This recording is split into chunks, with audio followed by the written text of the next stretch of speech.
It's always a pleasure coming in and speaking at this organization. You guys have the best organization in the state.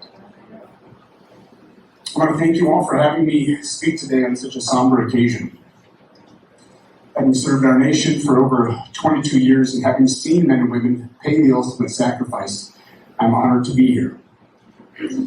I'd like to share one story from my journal entry on April 8th, 2007 in Iraq. It's Easter Sunday. It started much like any other day here on LSA on Anaconda in Iraq. I was on call the evening of the 7th. I took one call at 1:30 in the morning and woke up at 7 a.m. I showered, headed over to Charlie Company for my regular medevac flight day. I brought 4 American flags with me to fly on the aircraft with my crew. Shortly after lunch, we received reports of troops in contact. The radio squawked out, "First up, chase, medevac, medevac, medevac." I sprinted out to the aircraft. I threw on my bulletproof chicken plate vest, nice little square in the center, and wrapped around in my chamber my 9mm pistol and strapped in for the ride. There was an urgent surgical patient, a U.S. Army soldier by the name of Jesse Williams. He sustained a gunshot wound to the head, rendering fire support for his team, and we flew to Fort Warhorse for the evacuation. As we arrived, there was no ambulance, so Private Kirby and I ran out to the hospital. We found him doing CPR, and thankfully, he survived that. He was critically ill, but alive. If we could get him to the neurosurgeon in Balad, maybe he'd have a chance. Through all the blood, sweat, and heat in the back of our helicopter, where it gets 150 degrees in the summer, I took his arm out of the blanket to register an oxygen level, and there was a rosary wrapped around his left hand.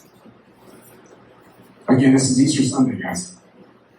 And to let you all in on a little secret, there's no atheists in foxholes. He knew exactly what he was fighting for, and he had faith in God to put him where he was most needed. I wrapped the rosary back into his hand, I checked his vitals, and I said a prayer. We arrived at the 332nd Air Force Theater Hospital after a 10-minute flight and brought Jesse inside for the surgical team. The helipad has a covered walkway leading into the hospital in Balad. We call it Heroes Highway. Under this walkway, there is a huge American flag draped underneath, hanging above, right under the tent ceiling for the dying and injured to see as they roll into the trauma facility where we work tirelessly to save their lives. For some, that's the last thing they see. I walked again down Heroes Highway back to the helipad, and as I got into my aircraft, my heart sank. I looked down, I saw the rosary laying on the litter pan of my aircraft in a pool of Jesse's blood. It had fallen out of his hand as we transferred him to the gurney, and I held the rosary tight as we lifted off to return to our medevac compound. The plan was to return to the hospital after my shift and bring the rosary back to him. I knew he would be in a coma for quite some time, but the rosary obviously meant a lot to him. It was the last thing he was clutching as he slipped into unconsciousness. When I finished my shift at midnight, I called the hospital and found out that he did not survive. I then called patient admin, they transferred me to casualty reporting, and then to mortuary affairs. I wanted to get the rosary back to his family. I didn't want it to get lost in the shuffle of belongings and paperwork. I wanted to personally get it home to his family. I mailed that rosary with a letter to his wife. I wanted her to know that her hero, her husband, died a hero, and he gave his life saving colleagues. I was the last hand to hold his before the cruelty of war took him from the earth. The night is now drawing to a close on this Easter Sunday, and I'm tired. I'm short on sleep. I'm emotionally drained. The flags flown with me today will be given to my loved ones back home. I have these certificates made up by the operations crew at Cutter Medevac.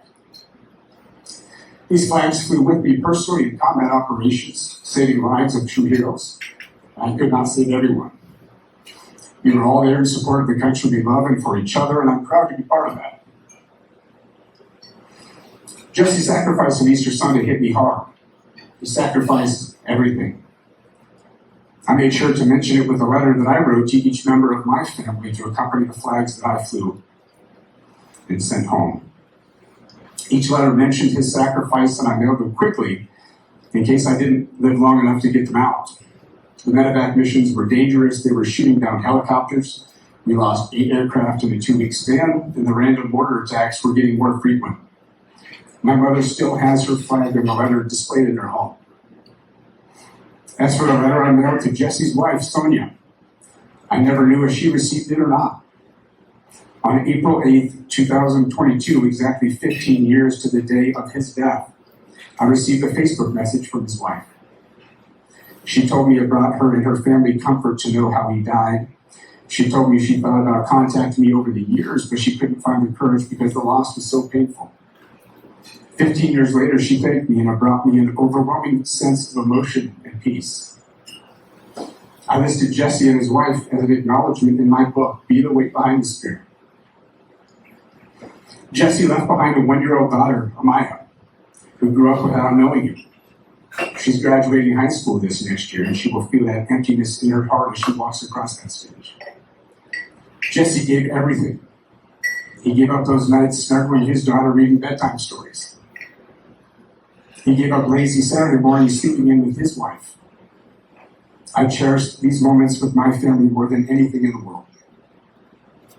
Jesse gave up birthdays, and weddings, and holidays for eternity. All for you and me to enjoy those moments with our families. This is what we honor today, his ultimate sacrifice. Army Staff Sergeant Jesse L. Williams, 25, killed April 8, 2007 by sniper. When most men and women hear gunfire, they run. When Sergeant Williams heard gunfire, he ran toward it. Devoted to his colleagues and fellow soldiers, Jesse had been serving in Baghdad with the 3rd Stryker Brigade, 2nd Infantry Division.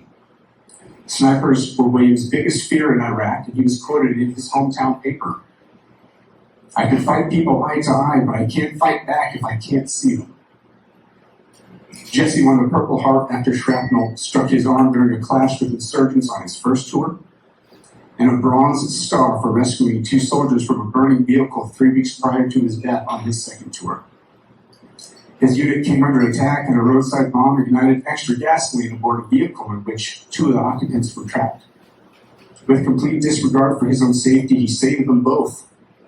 2 separate trips into a burning vehicle. Just before his 2nd tour of duty, Jesse spoke with his hometown city council.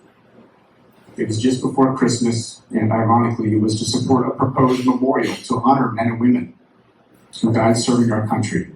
His father, Herb, recounted those words the day Jesse was killed.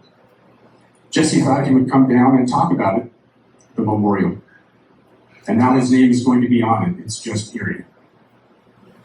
The best and the brightest this country has to offer have died on battlefields all across the world.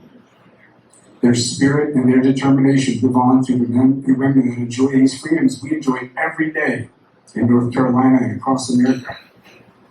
Those freedoms are paid for by the sacrifices of true heroes, the men and women we honor today on Memorial Day. Having carried the body bags of some of these heroes off those battlefields, I'm reminded of it every day. The best way we can honor that sacrifice is to not give up on America. Amen. We must engage our communities. We need to build the next generation of Americans to rise up and meet global challenges. The men and women who have sacrificed everything did it for America to endure, for the torch to be passed on. To endure, we have to pick up that torch and teach this younger generation about those sacrifices. That is what Be the Weight Behind the Spirit is all about. It's not a personal leadership ethos. It's a call to action for all of us. Be the weight behind the Spirit. When people ask you what they can do to honor these men and women, tell them to engage their communities. Tell them to coach a Little League, be a mentor, get involved in their church, volunteer in their schools. America's best resources are people, our coaches, teachers, mentors, volunteers, and families. This is what these men and women died for, and that is why we celebrate Memorial Day. Tricia Jameson, Joshua Ford, David Carter, Jesse Williams, and many more. May God bless our great state of North Carolina. May He comfort our Gold Star families of those that gave the last full measure of devotion. And may He continue to bless these United States of America. Thank you.